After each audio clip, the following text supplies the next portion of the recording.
चलिए अगली अहम खबर की ओर बढ़ते हैं। सरकार press and registration of periodicals bill लाएगी।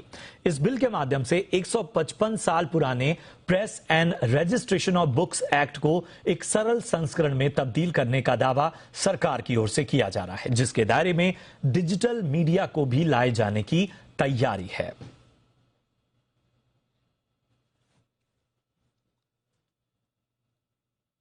और संसद के मानसून सत्र में क्या रहने वाला है खास, ये बताने के लिए मेरे सहयोगी अमरीश पांडे जुड़ चुके हैं। अमरीश, कई खास बिल आ रहे हैं जिसमें प्रेस का जो एक्ट है उसके लिए भी एक सरलीकरण की तैयारी हो रही है। इसके अलावा किस तरह का होने वाला है मानसून सत्र, क्या संकेत मिल रहा है? जी प्रशांत, ये जो संसद का सत्र है ये काफ़ी हंगामेदार होने वाला है, जिसके की अंदेशा जो है प्रधानमंत्री ने जता भी दिया है। उन्होंने साफ कहा है कि बाहर का मौसम तो ठंडा है, लेकिन अंदर का मौसम किस तरह का होगा वो देखने वाली बात होगी। हालांकि ये जरूर है कि सरकार ने अपना रुख थोड़ा नरम किया है और सरकार का ये कहना है कि हम जो भी चर्चा करेंगे अंदर, वो सारी प्रक्रिया जो है चर्चा के साथ ही पास होगी। थोड़ा वाद विवाद जरूर हो सकता है, लेकिन हम इसमें लोकतंत्र का पूरा ध्यान रखेंगे।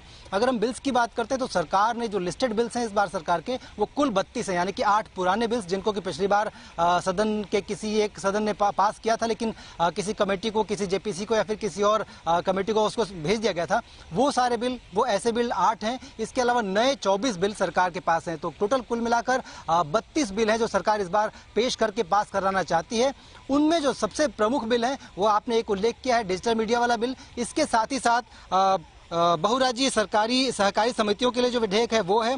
कंपटीशन कमीशन में संशोधन का एक विधेयक है। इसके अलावा आईबीसी यानी कि बैंकिंग और इंसॉल्वेंसी के लिए जो संशोधन है उसका एक बिल है। अगर डिजिटल मीडिया की बात करते हैं तो सरकार का ये कहना है कि अभी तक जो रेगुलेशंस थी जो मीडिया के लिए, वो उस समय की है जब डिजिटल मीडिया जैसा कोई संस्थान देश में नहीं था, और वो सारे नियम कानून, सारे रेगुलेशन जो है बहुत पुराने हैं। और जिस तरह से डिजिटल मीडिया ने अपने आप को कवर किया है पूरे देश में, जिस तरह से लोगों का आकर्षण वो बनता गया है, ऐसे में उसको रेगुलेट करने के लिए नियमों में बदलाव की जरूरत है। तो एक ये संशोधन सरकार प्रस्तावित कर सकती है।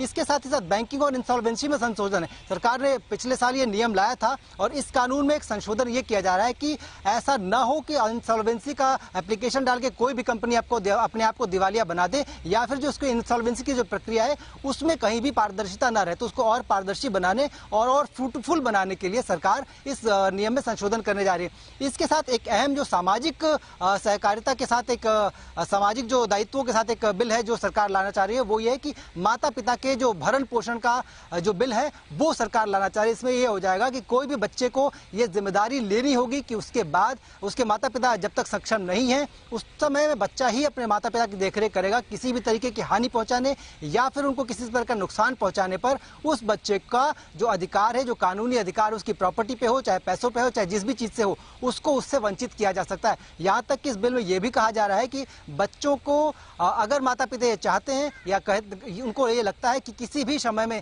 बच्चा उनकी जो बातें हैं वो नहीं सुन रहा है, तो ऐसे में वो दान की गई संपत्ति या फिर अगर उन्होंने उसके नाम पर प्रॉपर्टी पूरी कर दी है, वो संपत्ति भी वापस लेने का अधिकार माता पिता के पास होगा। तो कुल मिलाकर काफी अहम बिल हैं जो कि आज संसद में, इस बार के संसद में, इस मानसून सेशन में पेश होने हैं। और कई सारे ऐसे बिल्स थे जिनमें हमको उम्मीद थी कि ये आ सकते हैं, उनकी जो आशा नहीं है, जो कि एक इलेक्ट्रिसिटी बिल था, एक बिल था। बिल्कुल, कई सारे जो बिल हैं जिनकी उम्मीद थी, लेकिन कोशिश यही सरकार की कि जो भी खास और अहम बिल हैं उनको इस सत्र में पास कराया जाए। बहुत बहुत शुक्रिया करेंगे अमरीश आपका इस अहम जानकारी के लिए।